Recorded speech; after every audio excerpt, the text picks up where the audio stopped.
Hi, YouTube. Welcome to Stratosphere Studio. Let's grab our friends over on Twitch.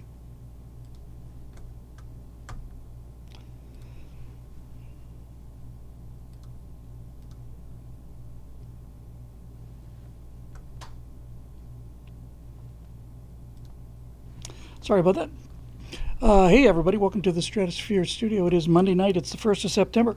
And here we are again. I took a couple days off, which I really needed. Just slept like a baby. Just slept and slept and slept.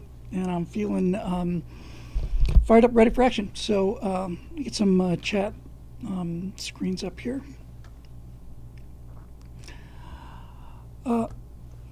Muted again.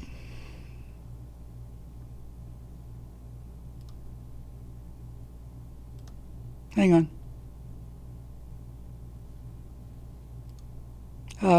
No. That should be working.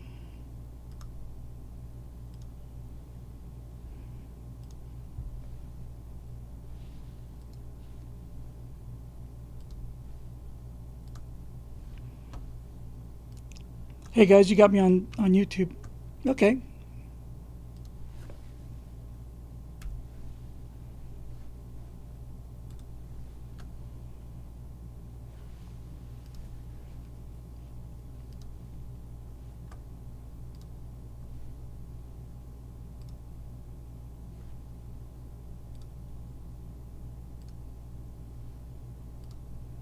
How about that?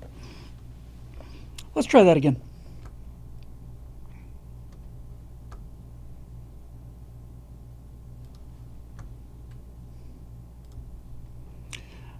All right, we're in business here. Here we go.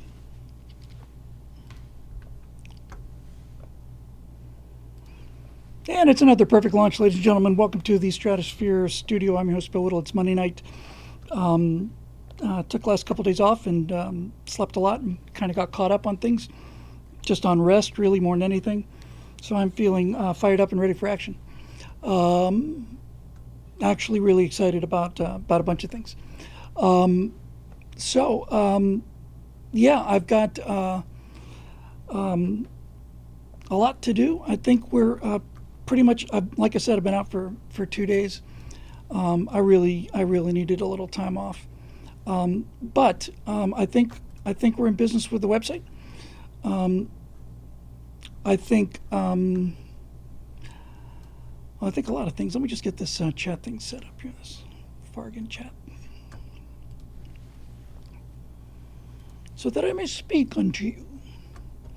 Cleaned up the truth bombs thing. I'm thinking about going back to truth bombs.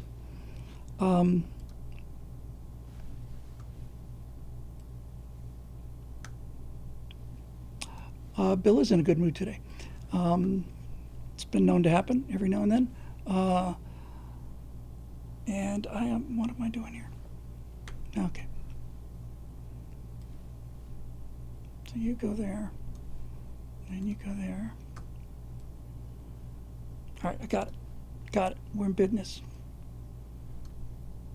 Yeah, I'm doing great. Truth bolts. Yeah, okay. I'm kind of a little on the fence for that title, but I like truth bolts too. I put in some cool. I'm coming around to truth. I'll do truth bolts. I'm doing truth bombs, truth bolt superiority. Back we go. Back we go again. I did take out the reference to. I reluctantly took out the reference to the back in the days of the Gumps back in the olden times. Took that out, cleaned that up, made that as fast as possible. I took out the reference to the atom bomb and used a different noir thing, and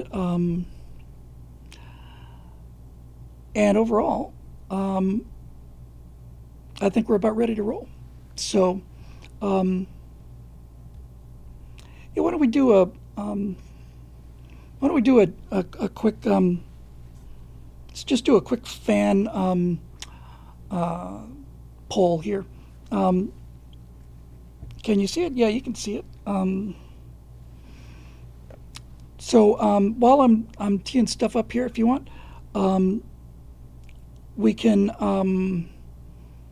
Just type in what in the comment section if you like truth bolts or truth bombs. We'll just see how it plays out.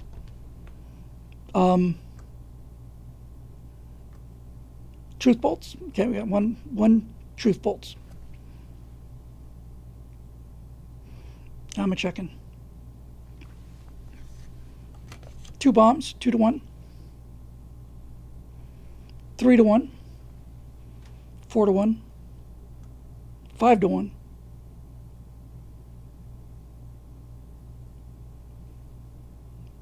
5 to 2, 5 to 3, 6 to 3, 7 to 3, 8 to 3, 8 to 4, 9, 10 to 4, 10 to 5, 11 to 5, 12 to 5, 13 to 5, 14 to 5, 14 to 6, 14 to 7,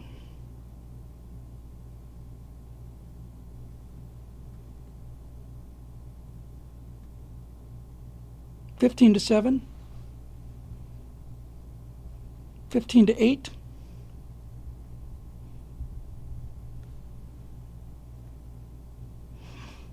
'You're just momentarily infatuated with your Zeus character. Yeah, I think that might be it. That's why I was having some second thoughts about it. Well, so far, Truth Bombs 15 to 8 is running away with it 2 to 1 here, pretty much.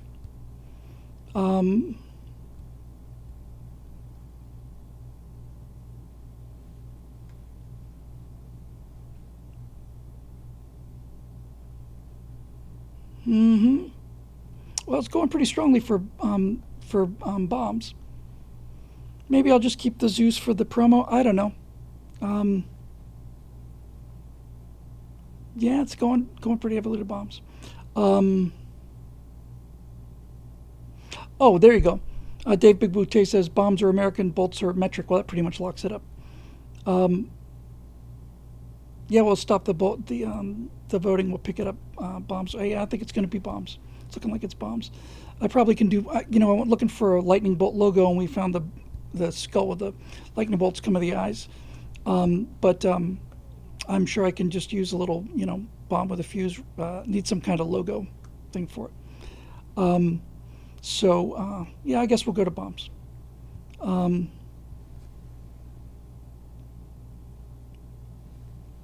right. The dumb bomb. Smart bombs. Ooh. Smart bombs. The main thing is to keep messing around with the details until you're sure nothing actually ever gets done.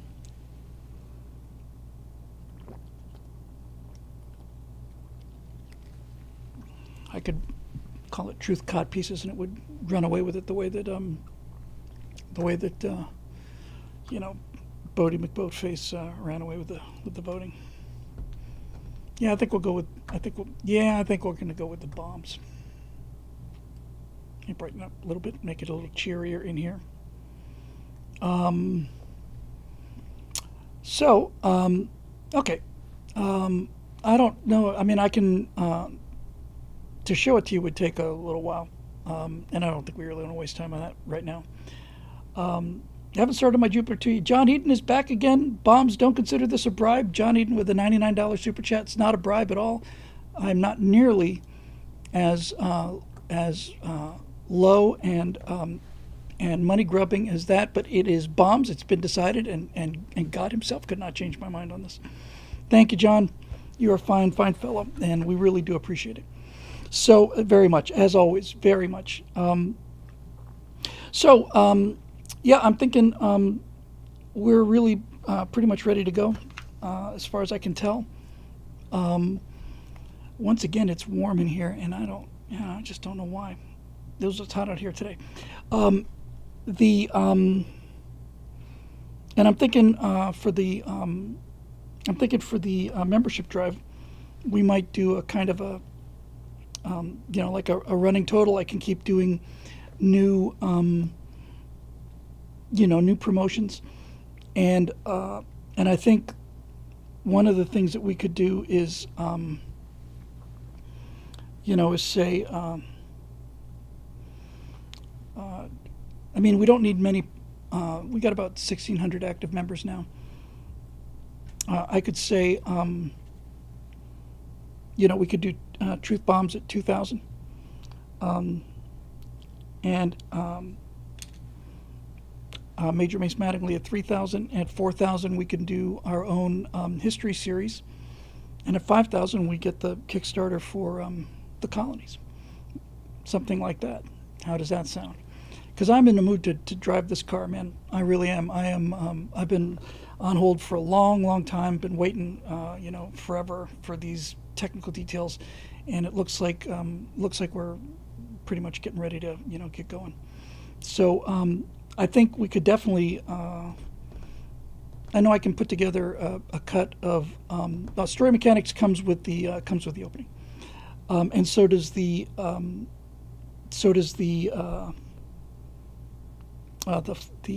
firewalls coming back. I think one firewall a month is doable, because that's got to be me. It can't be AI. It's got to be just me in front of the screen again. Kirk's Bamboo Bazooka says, "Learn to stop worrying, and learn to love the truth bomb." I just think these kind of milestones and progress bars seem to be really effective with these kind of fundraising things. It gives people a target, and I don't know. Could use some advice on that as well as always. But it looks like starting tomorrow we're ready to go. I'm gonna got to check a couple things tonight after the show, and then I think I'm going to go into the back and trot out the 4K camera and get this thing going. There's also channel memberships. Is anybody interested in locals or Cameo? One of the things I'm going to introduce at the beginning, because it's easy, and I'm just gonna start doing it, is at least a once a week members Zoom call. And I wonder when people think would be a good time for that. Anybody got any ideas on what would be a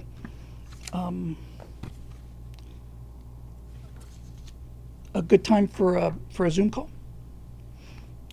Yeah, I'm not in love with locals, to be honest with you. It's just essentially like a pay service. Murphy says Saturdays for the Zoom calls. It seems like it would have to be, wouldn't it? Because a lot of people working, and we've got we're at the tail end of the American time zones and stuff.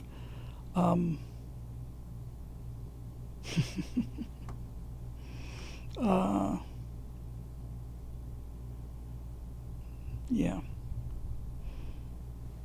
So, and Cameo is where you can get somebody to appear, make a phone call on your birthday or something like that. I'm going to just skip that. That's just going to be something we're just going to do for members, and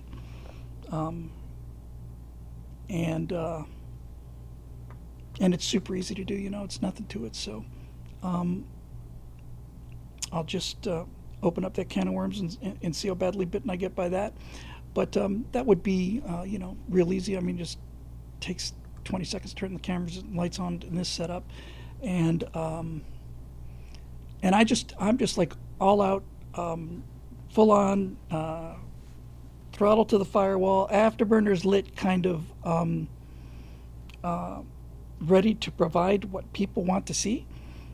Because I have lately, you would think it would have occurred to me earlier, but as I said, it's funny when you get into these sunk cost fallacy things. And yeah, we'll do the Apollo 11 thing, and here's the Cold War offer. Well, that sounds like it'd be fun. And next thing you know, I'm doing America's Forgotten Heroes, Empire of Terror, and I remember at Empire of Terror, it took me away from this business for 5 months. It's nuts. It's nuts. Yeah, let's just we'll just get them in there. I guess Saturday's probably, I don't know, something about Saturday just seems a little off message. Yeah, you're probably right about that, Marisha. Okay, anyway, let's just jump into the questions. Uh, I was hoping to have the uh, the truth bombs thing finished for you, but I didn't. But I will have it finished by next Monday for sure. I'll probably have it finished by Thursday. Maybe we'll show it then. Let's see what we got here.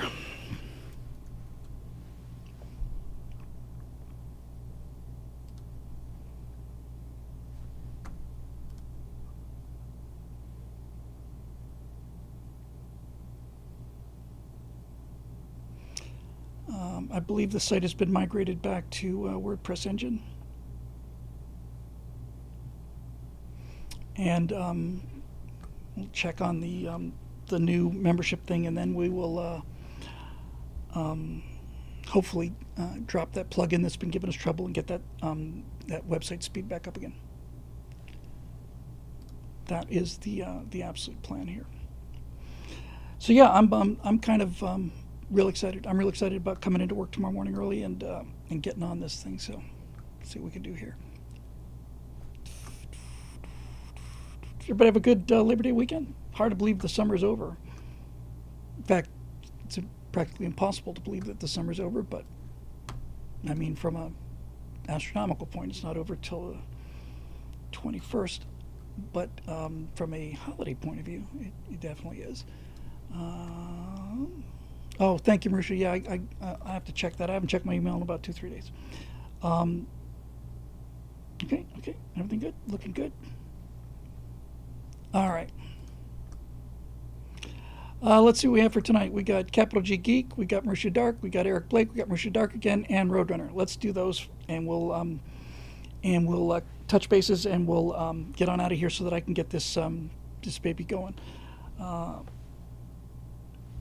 So, let's see what we got.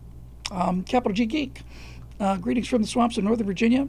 Have you seen the dual-wielding Scottish girl or the memes? Yes, I have. It looks like she, or her image at least, is being used as a rallying cry for the UK against migrants. For those of you who are not familiar with it, there's a young English girl, or Scottish girl, who was being bullied by a migrant, and she came out with a hatchet in one hand and a big frickin' knife in the other. She looks like Braveheart. That's not funny, you know. Something's happening, man. There's something's happening around the world that happened here in November, and it's gaining power. You know, the big concern is that when you have these movements, when you can start to feel the momentum starting to drop, but I don't feel it dropping at all. I feel it accelerating. And honestly, I don't think that all of there's a lot more to this question. I don't think that this may be self-centered of me. I like to be wrong about this, but it appears to me that it'd be much more difficult for the Scots and the Irish and the British and all this stuff to be waving these flags if they hadn't seen it happen in America, if they hadn't seen actual things like deportations. What are they calling it now? Reportations? Is that the term they're using for sending people home? Couldn't happen to a nicer bunch of people, you know. That's when you know they're serious. So, yeah. Anyway, back to this. There are conflicting stories about who she is and exactly what happened, which may not matter very much in the larger propaganda war. I'm less interested in the actual incident than in fifth-generation warfare aspects and how the reality doesn't need to match the symbol. Are there examples of American icons that were very detached from reality? It's an interesting question. Let me think about that. If you haven't seen it, summary: a 12-year-old Scottish girl brandished a large kitchen knife and hatchet at a foreigner while another girl yelled at him to leave his sister alone. And here's a... Yeah. I think most people have seen it by now. And he also says, I just saw that the Rock has lost a lot of weight, similar to the drastic weight loss of Dave Bautista earlier. I just started lifting a few months ago and can't imagine giving up that hard-earned mass. Did someone in Hollywood suggest it to get more roles or not to be typecast or something? It seems that there's an element that pushes for drastic detrimental changes in people, similar to girls encouraging their friends to cut their hair. there is Critical Drinker did something on The Rock not too long ago. Remigration. Thank you. Eric says The Rock did it for a role. Critical Drinker says The Rock did it because The Rock is constantly trying to triangulate what is popular, and he is been going out of style, like it's going out of style, and so he may be trying to do that. He's got hair in his new movie. He's trying to to do other roles. I don't have anything particularly against him. I don't think he's a particularly great person, mind you, but by Hollywood standards, he seems to be more or less okay. Eric says his newest film is apparently very good. He's setting out to expand his range. Natasha and I saw The Naked Gun the other night. It's the first time we've been to a movie theater in a long time, and it was uneven, but there were some, there were, I don't know, 7 or 8 laugh out louds in there, and I'm down for that. I really just didn't see any way they could pull it off, but it actually had its moments. Not tons of them, but enough of them.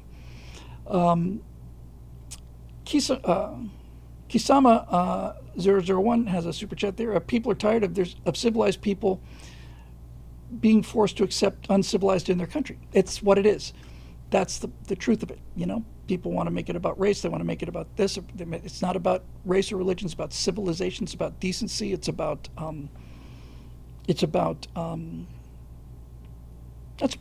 civilization. You just animals crapping in the streets, and civilized people don't like to roll that way, and I don't blame them.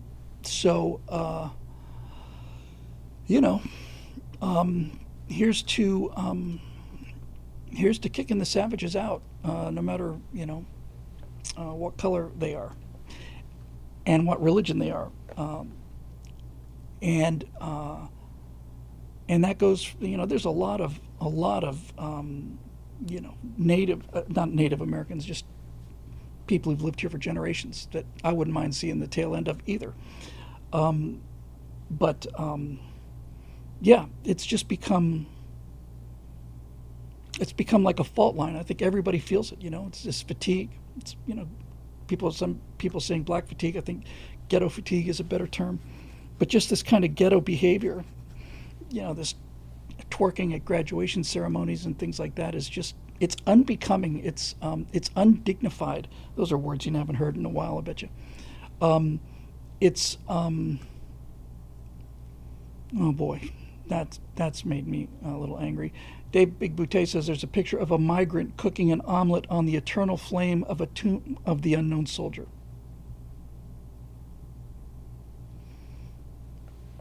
Well, that person can go back home. So yeah, I definitely feel it. It's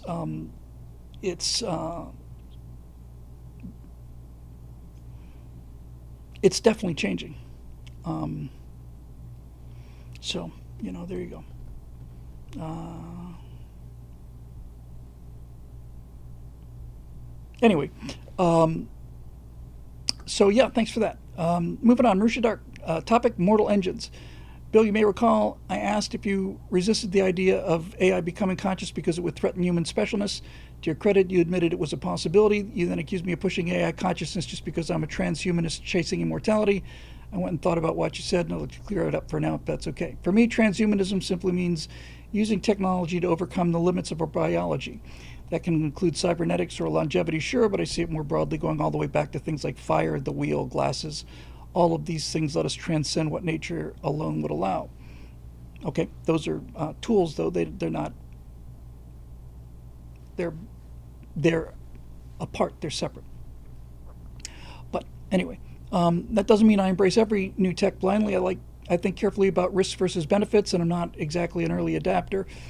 Adapter, I would think. I believe that to transcend our natural limits in an intelligent and effective way means first having a realistic understanding of the landscape as it currently exists. In addition to being a transhumanist, though, I'm also an occultist. I don't expect you or anyone else to believe me, but let's just say I have it on good authority that I won't live past the age of 111 at a maximum. You have my sympathies. So, not even as old as the oldest humans. Beyond that is uncertain, but at least for 2 decades now, I've known that immortality probably isn't in the cards for me, and that I likely will be among the last generations to die before it becomes viable. Yeah, that's one of the things about this particular age group that we all live in. You know, it's like it's I would like to live. Yeah, I'd certainly like to live longer than I am now. I think I'd easily like to live to be 200, and I probably think I could get along living past that. But if it does appear that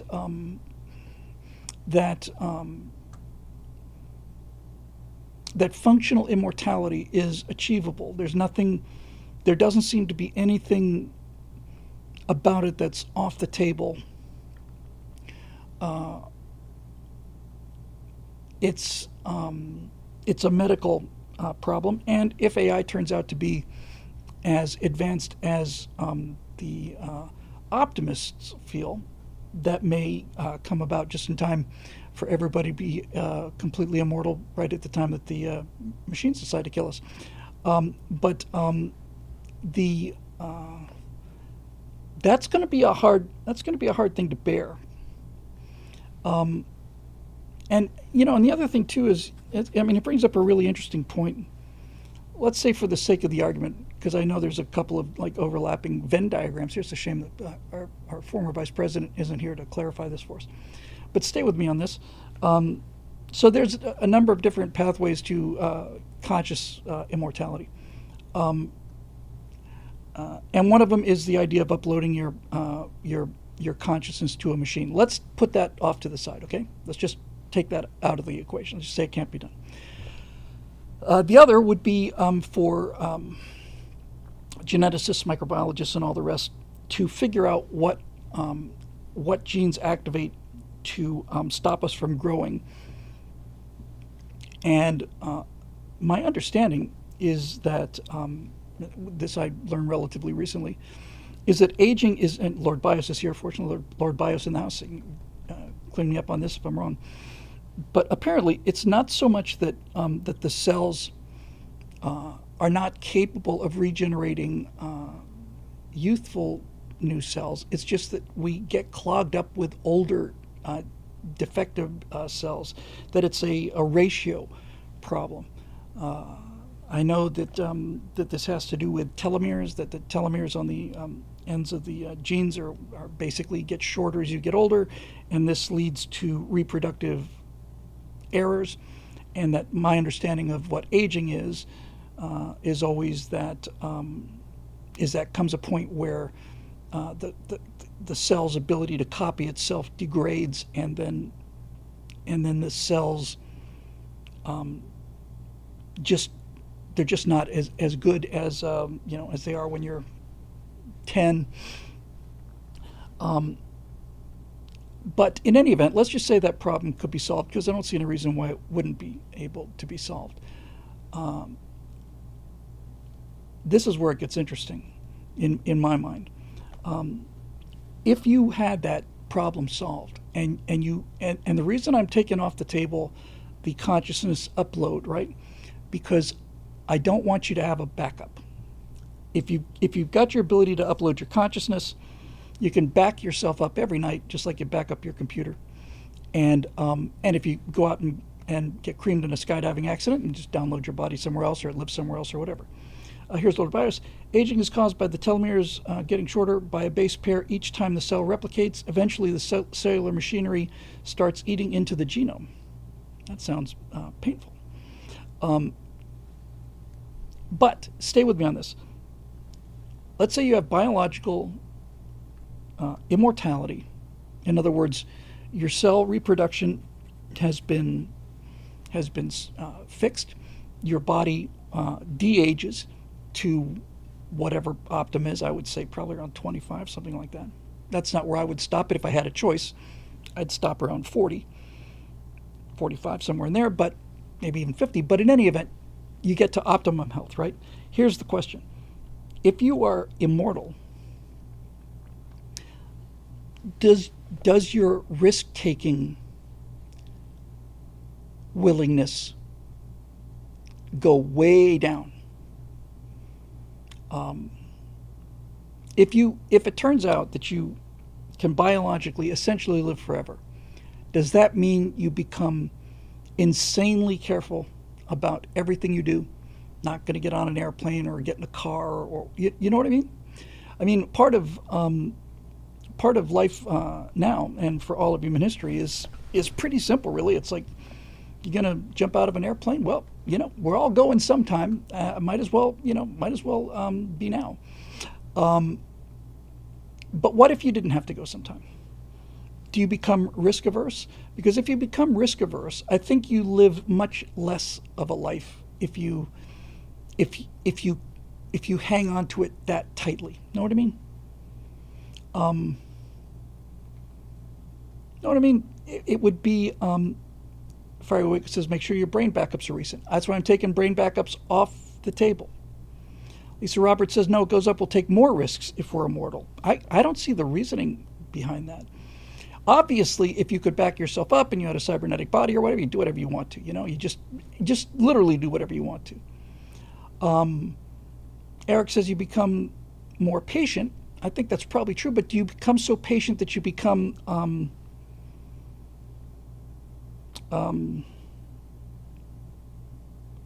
passive? That's an interesting question, what it would do for you psychologically. Castellan says, do you have to work forever if you're forever 25? Yes. And you have to work forever and forever 21 if you're forever 25. Depends on immortal versus invulnerable. I'm not talking about invulnerable.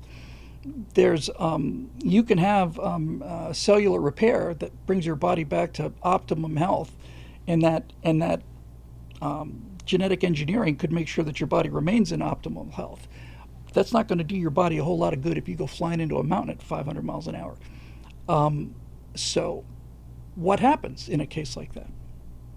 No backups. Kirk Bamboo Bazooka says, because I'd be losing 1,000 years of a future instead of 15? Yeah, it shouldn't be such a pessimist, Kirk. Who knows? And Clay says, good to see you, Clay. At what point do you lose track of time? We're getting something done in 2 weeks versus 20 years. It's all interesting.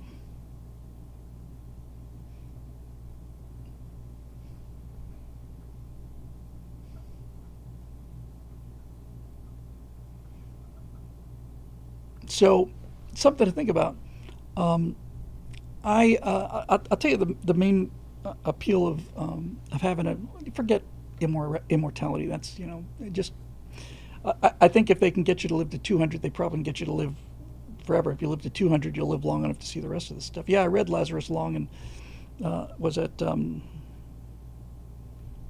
Enough for Love?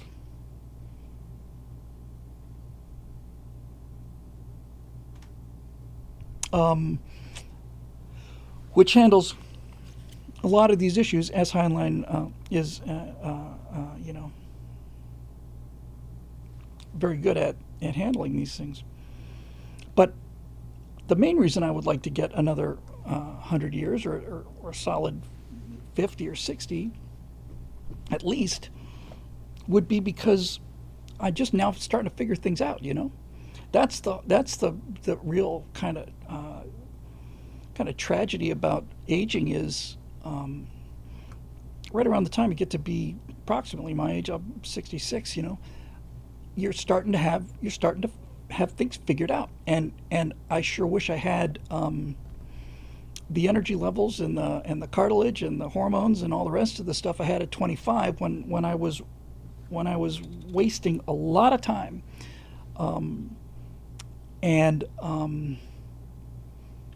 that's the part that just kind of sucks. You know, it's like I've actually got some wisdom now, and and I've got some big things I want to do, and I have some idea how to do them. Dave says, "I'm not. Don't look a day over 65. You're a fine fellow. I don't think I look a day over 11." But anyway, you know, it's certainly a thought, and thanks for clarifying that. Yeah, it's but that last generation to die thing is going to be, you know, that's an interesting question. I remember when I was a kid, little kid, they would say things like, "The first man to walk on Mars is already alive on Earth." You know, I was like, this would be like 65 or something. I was 6 years old, somewhere in there. I don't think that's I don't think that was true then. I think it's true now. I think I think the first people to walk on Mars are alive today. I think there's no question about that. I'd be amazed if it wasn't. I'd be very shocked and disappointed. But the kind of the pertinent question here is the first person to live to 200 or 300 alive today? I bet they are. And everybody, you know, and one of the things, the science fiction tropes about immortality and long life is that it's incredibly expensive, right? And that only the super rich can afford it. I don't know if that's really true, right? I mean, once you have a therapy, you know, I imagine it'd be something that would be somewhat similar, somewhat similar to an RNA vaccine, right? I mean, you know, you basically get an injection. It goes in and monkeys around with your DNA a little bit, and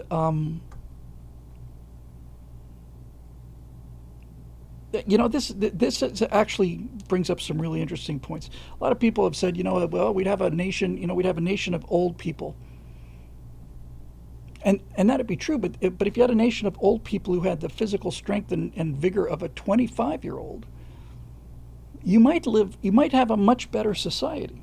But then, you know, then you get into this whole nightmare about no kids and, you know, or very few kids, and having kids is so important. Being a parent is so important, and kids having, you know, friends and things like that is important. Lord Bio says RNA injections don't modify DNA, but CRISPR can. So, in any event, it seems possible. If it turns out that this is on the horizon, I may need to raise my membership goals from 5,000 members to 500 million members.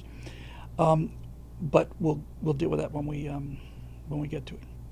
Don Vickery points out something that's really true and interesting, and that is that the atoms are just as old and the molecules are just as old. Absolutely true. And the number of molecules in something like a breath, you know, full breath, the number of molecules that you breathe out every time you exhale is so monumental that the people have done these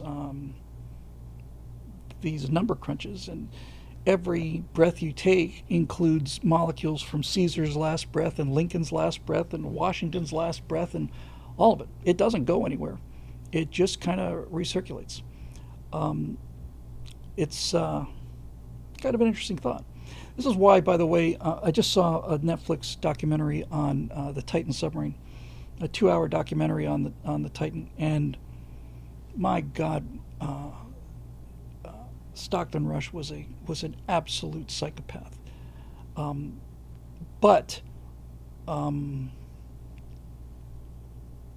the one thing that they didn't do on that was they went into enormous detail on all the previous dives, and then they got to the final dive, and then they just showed a bunch of sad faces. It's like, you know, that's what we're watching for. But I know we're completely switching subjects here, but the just so you know, so I don't have to give you a whole lot of background on Stockton Rush and the Titan submarine, 23 or something, where they went to dive on the Titanic and it imploded. They had an original hull on that, and they were coming back from a deep dive in the original hull, and they heard this loud bang, and they peeled back some of the layers, and they found a crack there.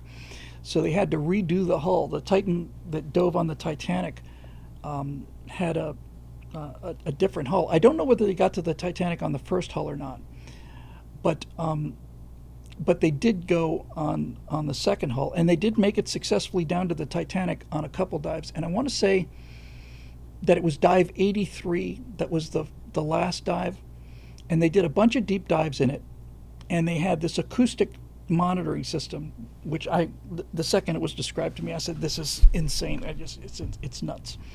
But basically, what they had was they had these sensitive microphones placed on the hull of the Titan, and anytime there was an event, there'd be a sound, pop, pop, and that sound was the sound of carbon fiber snapping. And on the old hull, it was just like you must be insane. They got the new hull, and then they got everything nice and level, not making any noises, and everything was good for a couple of dives, and then they went on dive 80.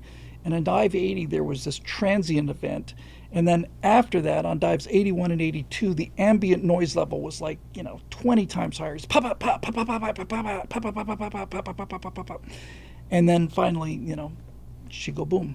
And the reason I brought the Titan up is, and we were talking about oxygen and stuff, is that the news was saying. The news was saying, you could see it on like CNN, there is 4 hours and 22 minutes of oxygen remaining on board. 4 hours and 22 minutes, 4 hours and 19, 3 hours and 15 minutes. And everybody's leaning into their TVs, And it's just absolutely ridiculous. It's absolutely ridiculous.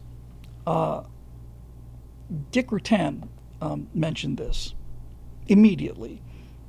Because Dick Rutan has flown around the world, not only on Voyager, but he tried to fly around in a balloon, and he trained a lot in a pressurized balloon.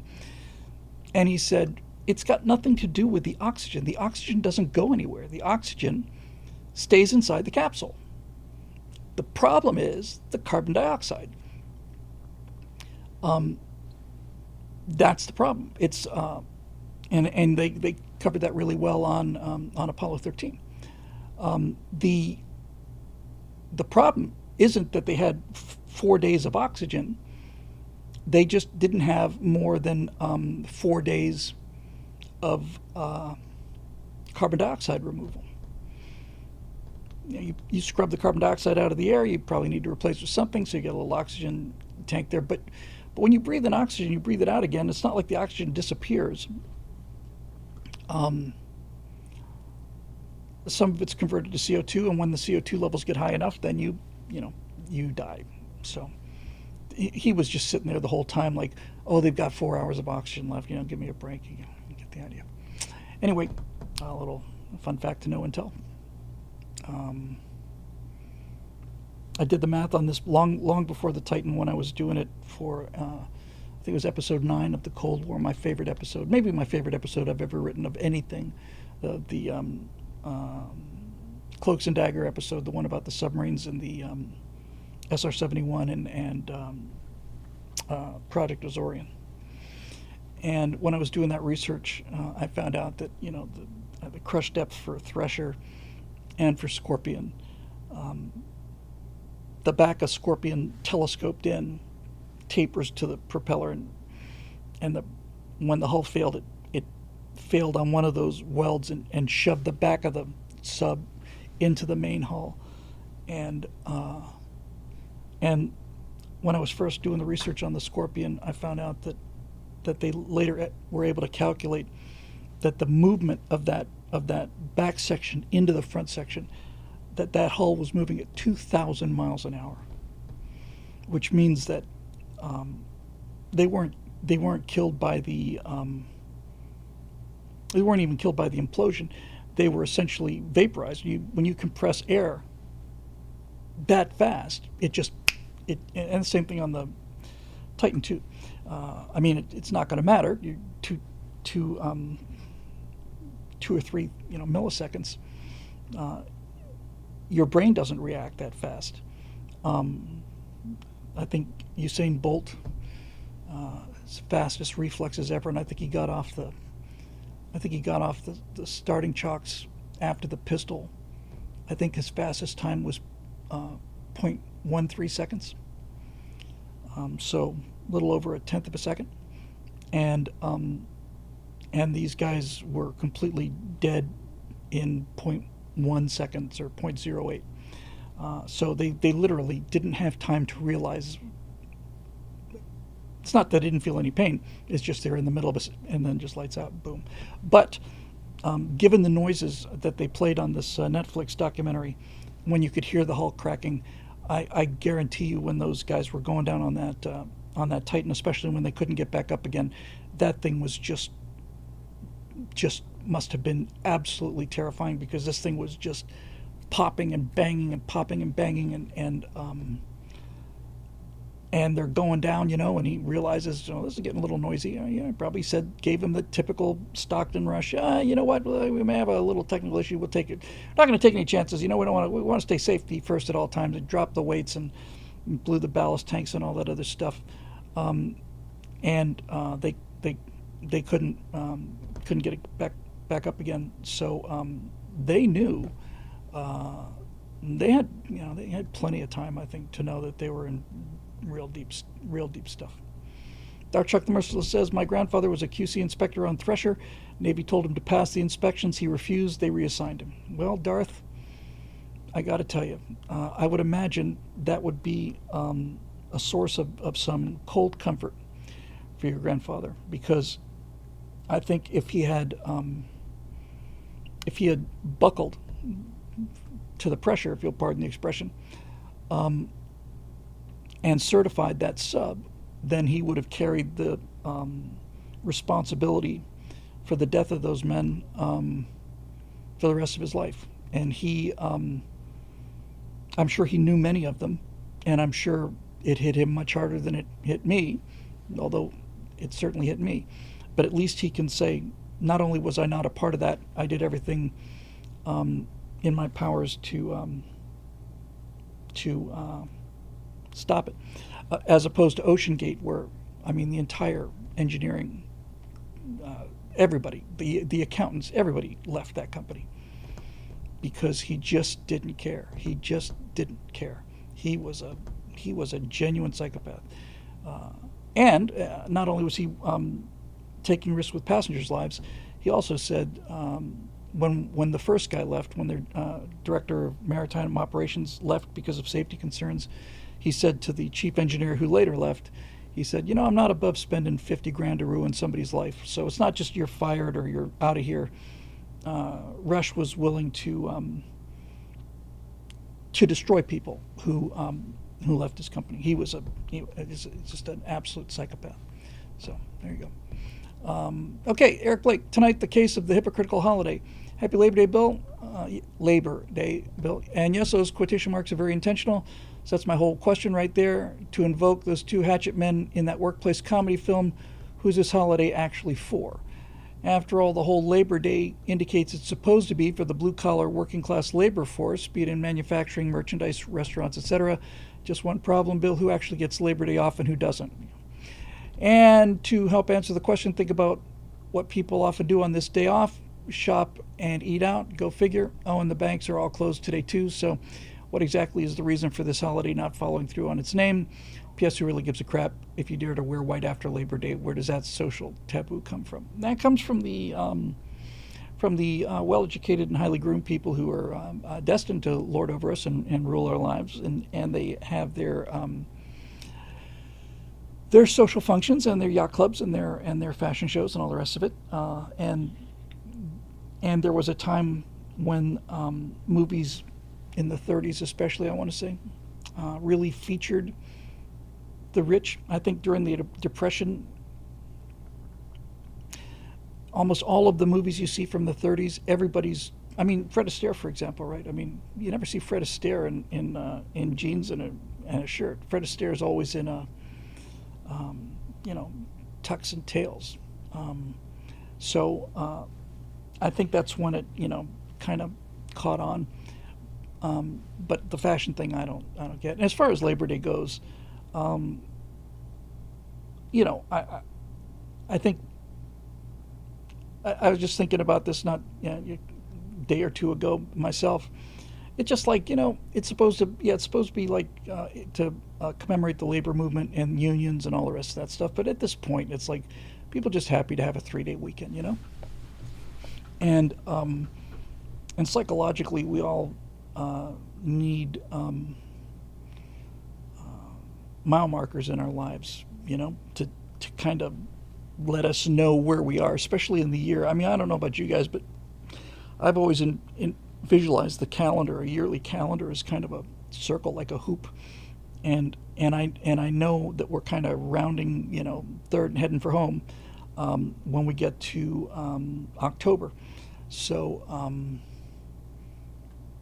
so these little mile markers give us, oh, it's past Labor Day. Next up is Halloween, and the summer is kind of, culturally over,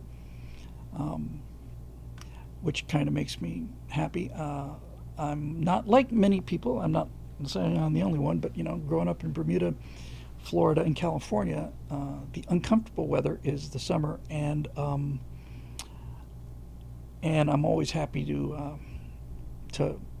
kind of get out of that. My apologies to those of you who live in cold climates. I know it's a crummy thing to say, but yeah, I'm just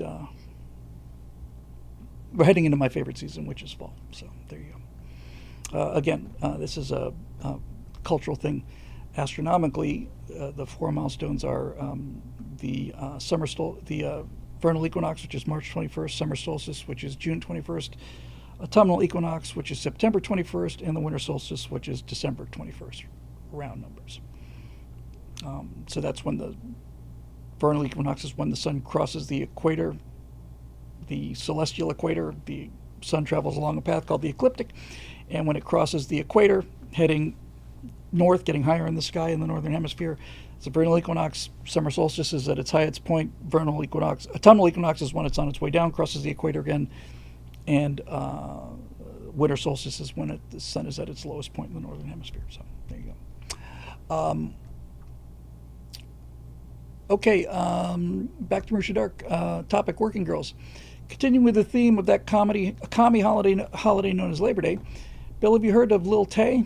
No, I've heard lots of Lils, though. I've heard little this and little that. But I haven't heard of Lil Tay.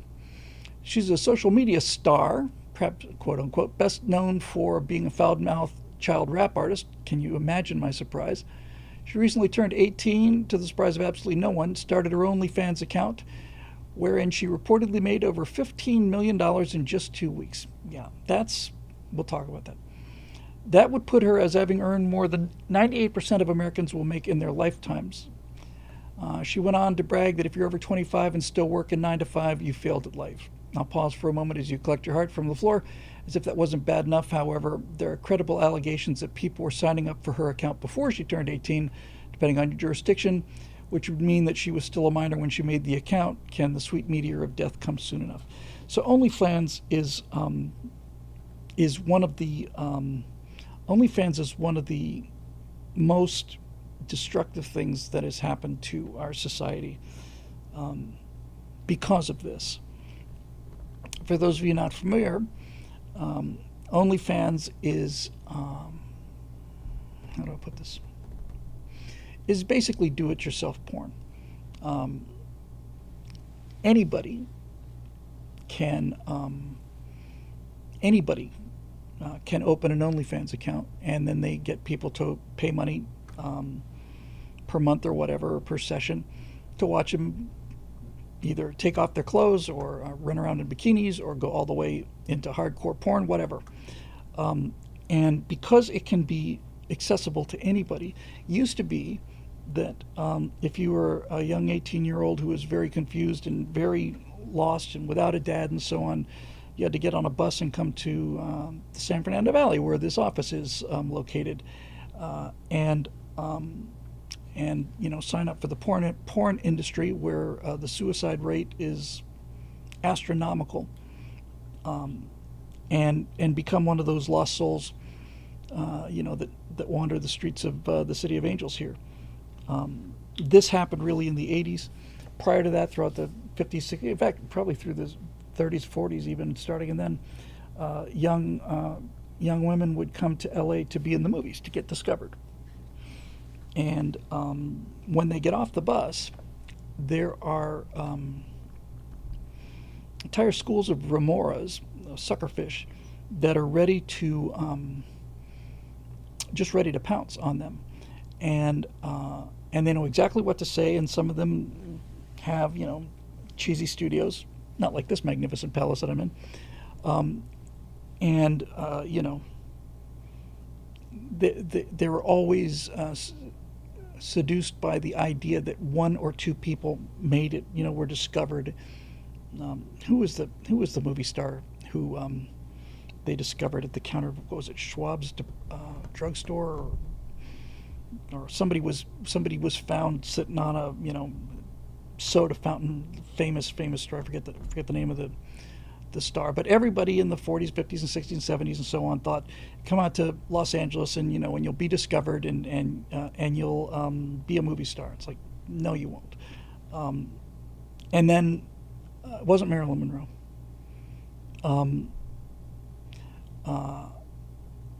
But anyway, starting in the 80s, when the VHS revolution really started to happen, and porn really took off, lots of people came out here for that, and San Fernando Valley was the porn center of the year. Lana Turner, that sounds right. Thank you, Oracle. The Oracle of Delphi would know. And lots and lots of damage was done then, but at least you had to get on a bus and come here in order to have your life destroyed. With OnlyFans, you don't leave your bedroom,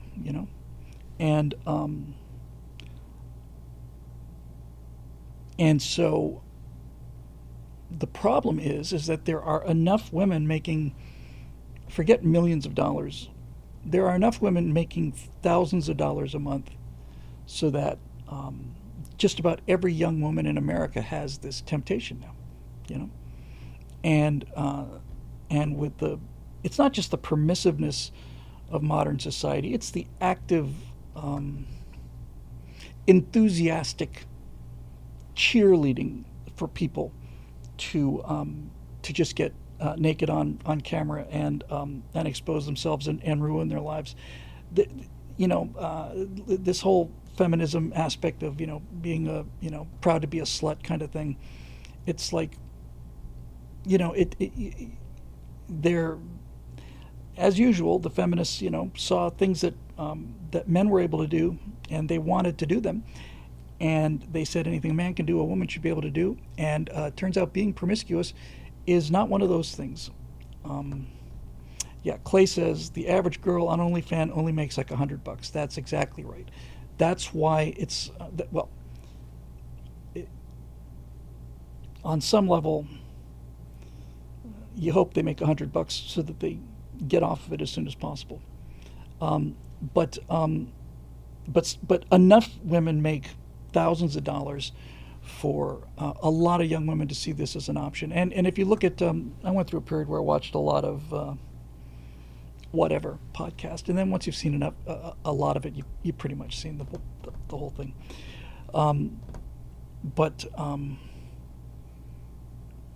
It's not just that that they're absolutely just. I know they get stupid women for whatever on purpose, but honestly, most of these 20-year-old girls are just dumb as a box of rocks, and I see the ones that come on, and most of them are sea mammals that rate themselves as 10s or 11s, but every now and then you'll see on the whatever podcast, you'll see one or two of these women that are actually like really strikingly good looking, like 9s or 10s, and even they are convinced that they're going to go out and get this this 7-figure man with a 6-pack and he's in perfect shape, and there's no question they're good looking enough to land a guy like that. But what they don't get is they are dumber than a box of hammers, and no man with that kind of resume is going to do anything other than a one night stand with these bimbos. Can you imagine being married to somebody like that and have to talk to this person? Never. I've often thought about about getting on the whatever podcast, because if I did, I think I would say, if there's one thing I would say, it would be this. I have been to lots of events where there were major movie stars and many billionaires. Lots. And I can say this with 100% confidence. I have never, ever been to a top level event, ever, once, been in an event like that and seen a woman with a visible tattoo or piercings. Period. Never. Never. That kind of man is going to marry somebody like Kate Middleton, right? Kate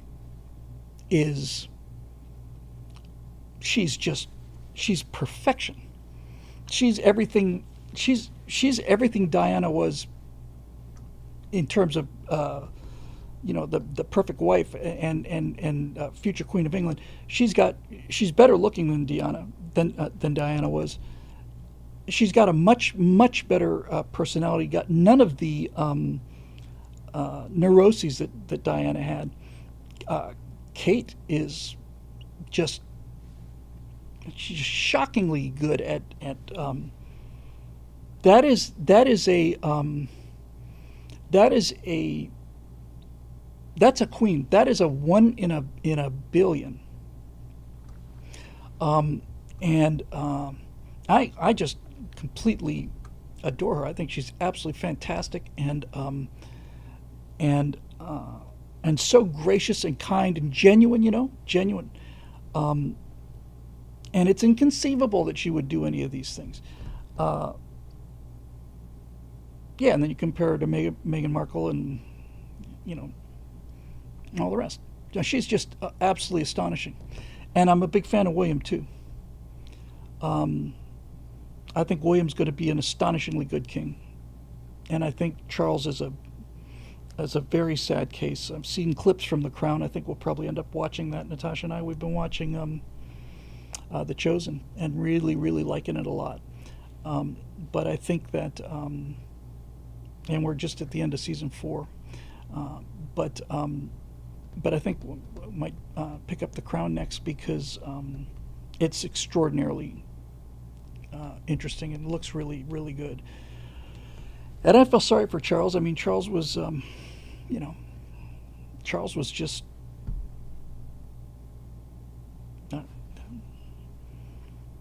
deprived, and I feel sorry for him.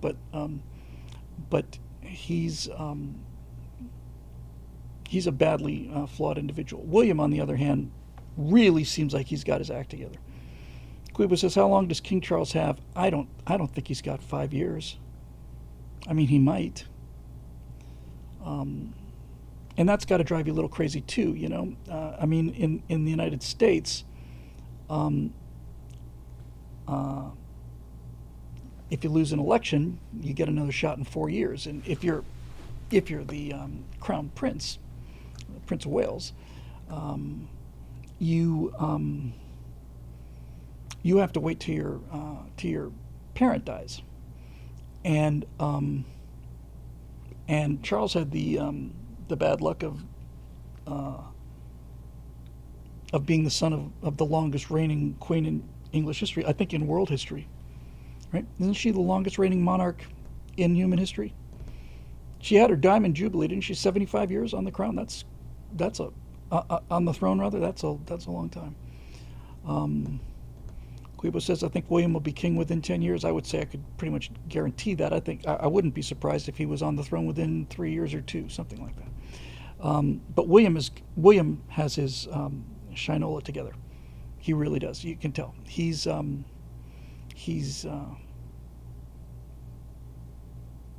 I hope that Charles goes peacefully and happily into that good night, because Charles did a greeting to British Muslims in Arabic, and he's all into the whole DEI immigration thing, and I haven't heard much from William, but when William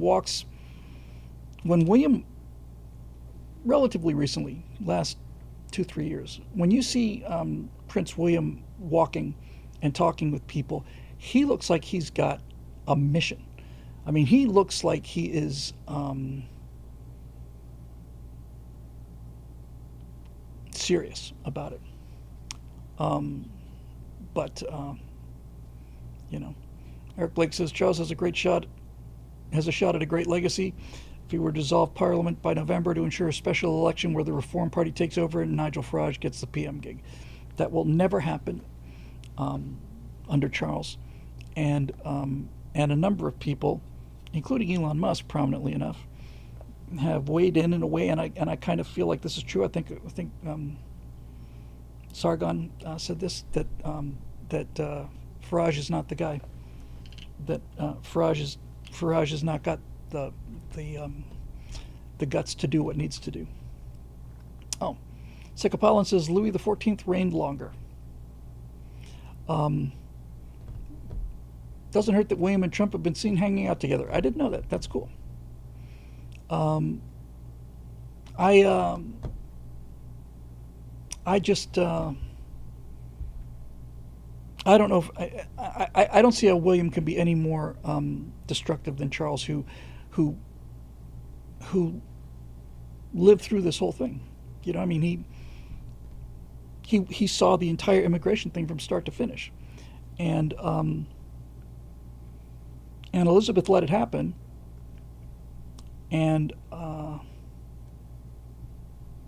the whole system is such a mess, really. I mean, I am fully half British. My mother, my father's father, my mother's father, all British, English, and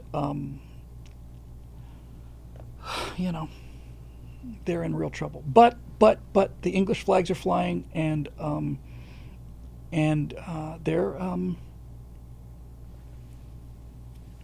they may pull it off. I don't think there's any hope for the French.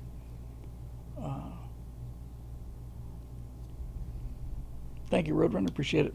I have a lot of pride, and I also happen to feel like I'm half American, half English, and half Russian. I have a lot of family over there now, and when I met Natasha, I told her the honest truth. The first time I spoke to her, I just said I just really admire those people. And oh, by the way, we got one more question. But a number of laws went into effect in Russia today. Does anybody have a thumbnail list of them? Anybody got something on that? Because it sounds fairly draconian, although some superficial research I didn't see anything that was like quite as bad as what I was hearing. But yeah, Tom Gerlach says at least all three flags are red, white, and blue. So there you go. I don't have to change my colors or anything. Paul Skidmore says totally agree with you about Charles not being around more than 5 years. William and Kate will bring back a little touch of class to the royal family. Great to see you tonight, Bill. Great to see you too, Paul. Thank you very much. Very kind. So anyway, let's do the last one, and then we'll wrap it up. I've got some things to get done, and then I'll be back in here early tomorrow. We'll get this ball rolling here. Okay. From Roadrunner. Greetings, friend Bill. Hello, Roadrunner. As much as I like your show, I do have one minor complaint. Whenever you play a video, the sound level is about 3 dB louder than your show. Do you think you might be able to balance the sound levels? Yes, I will try to do that. Thank you for making Monday and Thursday nights entertaining. Well, that's very kind of you. Thank you very much. It's great fun for me and great therapy as well, and so on. So, I was hoping to have a little more to show, but I really did need to take 2 days off and just be a couch potato, just sit there and veg. Did me a lot of good. So I am kind of fired up, and I think by Thursday we will have we'll be in business and starting to uh, uh, take on some new members. So we can work on this together. We use the power of the hive mind to keep me out of trouble and give me some good ideas and figure out a way to build this thing back up to the point where it's a solid foundation. It's it took me a long time to realize that Daily Wire had the money to do something really really big like Pendragon, and I don't know what Pendragon cost. I genuinely don't, but I can't imagine it cost less than $20 or $30 million, which is a low budget movie by Hollywood standards. But what we could do with $1 million will really astonish people, and it's happening very very very quickly. So I'm really excited about it. Okay, well, anyway, this show is made possible by the members at BillWhittle.com, who we adore, all of us, and who have stayed with us through thick and thin. I know we've lost a lot of members over the years, and it's going to take some time to get them back. It's not going to, one or two videos is not going to do it. As Marisha said, and many other people have said, consistency is the key. But we're turning that corner as of September 1st, which is today. So looking forward to getting that membership thing up and getting off of the worry throne and being able to be a lot more productive and start hiring people to get some of this monkey work off my back and all the rest of that stuff. So yeah, that'll do it. All right, so thanks everyone for being here. It was actually kind of a short show tonight. It was an hour and a half, but better than nothing, I reckon. Although that's up for debate as well. So we will say goodnight. Say goodnight to our friends on Twitch. Thanks for joining us, Twitch. And we will see you guys on Thursday for the Stratosphere Lounge. Okay, YouTube, great seeing you. And we'll see you guys on Thursday night as well. And we'll have some fun stuff to show then for sure. So you guys have a great couple days, and we'll see you in a couple days. Whoops. Ta-da.